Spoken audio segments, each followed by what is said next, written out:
Тапсырмалар мен жаттығулардағы химиясы. Жалпы бұл 9 сыныпқа алған менің қолданбалы курсым химия сабағынан. Бағыты жаратылыстану математика. Бейіні химия биология. Пән мұғалімі Өтегенова Еркінай. Жалпы базалық білім алғашқы бөлімді 7 сыныптан бастап басталатын химияны біз 9 сыныпқа дейінгі аралықтағы тақырыптардың барлығын бөлім қылып қарастырып алдым. Сол бөлім 10 бөлімнен тұрады. 10 бөлімнің арасында мысалы химияның негізгі ұғымдары болса, оның ішіндегі алғашқы бөлімі ұғымдары болса, оның ішіндегі химиялық формулалар мен формулалар бойынша есептеулер жүргізу, химия реакция теңдеулері бойынша зат алмасу сияқты, зат массасын сақталу заңы туралы, термохимиялық теңдеулердің есептерін шығару туралы барлық тақырыптар қарастырылған.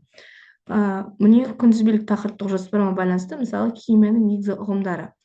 Химияның негізгі ұғымдарын ең алғашқы тақырыптар ол химиялық формулалар бойынша есептер шығару. Химияның формуласын білмесек, біз есепті шығару бізге қиын болады. Біздің тақырыбымызда тапсырмалар мен жаттығулардағы химия дегенім балалар оңай және балаларға қызықты тапсырмалар арқылы тақырыптарды түсіндіру.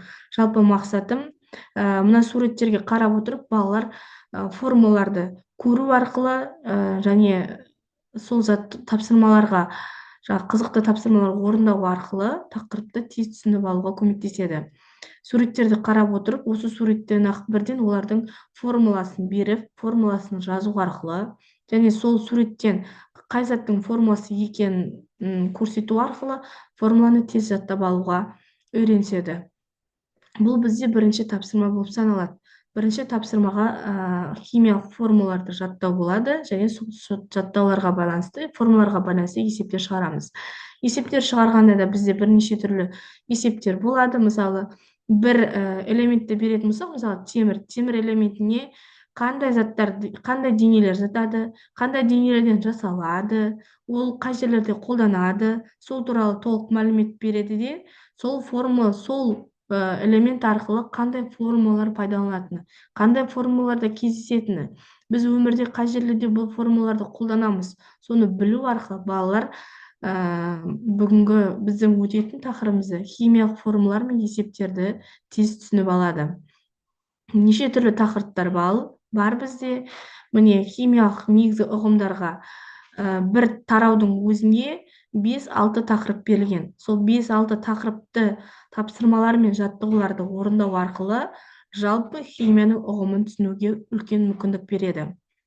Одан кейін екінші тарауымыз біз тотығу реакциялар. Бұл біз тарауды қиын тараулардың бірі, және оны біз 8 сыныптарда өтеміз. Сол 8 сыныптың ішінде бірнеше тотығу мен тотығыстануға байланысты бірнеше тақырыптарды біріктіру арқылы, тапсырмаларды жинақтау арқылы осы курста тереңірек түсіндіруге, осы курсымды қолданып отырып, балаларға осы тақырыпты толық ашуына, толық түсініп кетуіне мүмкіндік жасаймыз.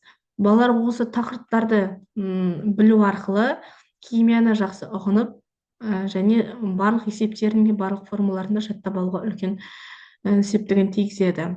Және ол бізде міне 5-10 тарау бойынша, оның ішінде өзіндік тақырыптар бойынша тапсырмалар болады. Сол тапсырмаларды орындайды және тараулардың барлығы біткен сайын, бөлім біткен сайын мен балалардан қосымша бақылау жұмысын алып отырамыз. Балалардың білім деңгейін тексеру мақсатында және балалардың білім деңгейінің сапасын арттыру мақсатында жүргізілетін жұмыстар.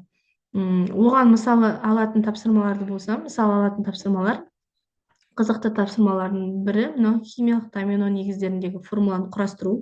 Балалар қазір домино ойынын жақсы ойнайды, көп жерлерде ойнайды.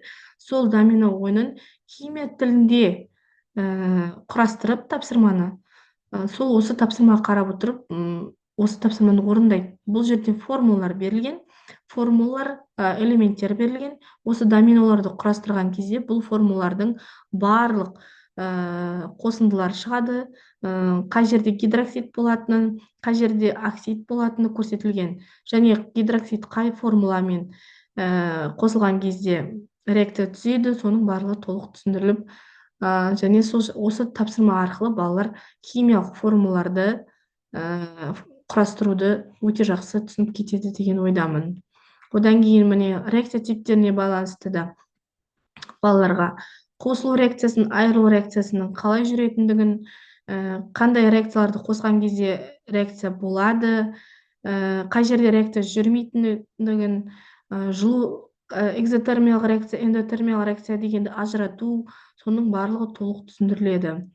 Қызықты сол тақырыптарды ары қарай арттыру үшін, сол тақырыптарды түсіну үшін оларға қызықты, мысалы химиялық сөзжұмбақ, бұл жерде де формулалар берілген, сол формулалардың қасына қандай формула бүгінгі өткен тақырыпқа байланысты, мына жерде қандай элемент қалып қойды, қандай элемент жүру керек, қандай реакцияға түскен кезде қай элементпен бірге түседі, қай элементті қосқан кезде осынан натрий 2SO4 шығады, соның барлығын түсіндіріп, осы тапсырманы орындап, балалар реакцияларды біледі және түсіндіреді. Біліп шығуына көп үлкен септігін тигізеді. Жалпы бұл курсты алу мақсатым балалардың 7-ші, 9-ші сыныптардағы білімдерін тереңірек түсіндіруге, тереңірек дамытуға және үлкен, мысалы, бұл жерде тек қана органикалық, биорганикалық тақырыптар болғандықтан, биорганиканы нақты түсініп кетуге, химияны жалпы біліп кетуге үлкен септігін тигізетіндіктен осы курсты алып отырмын. Жалпы тақырыптардың барлығына тараулар бойынша, тақырыптар бойынша жұмыс жасаймыз. Бүгінгі менің жалпы курсым осымен аяқталды.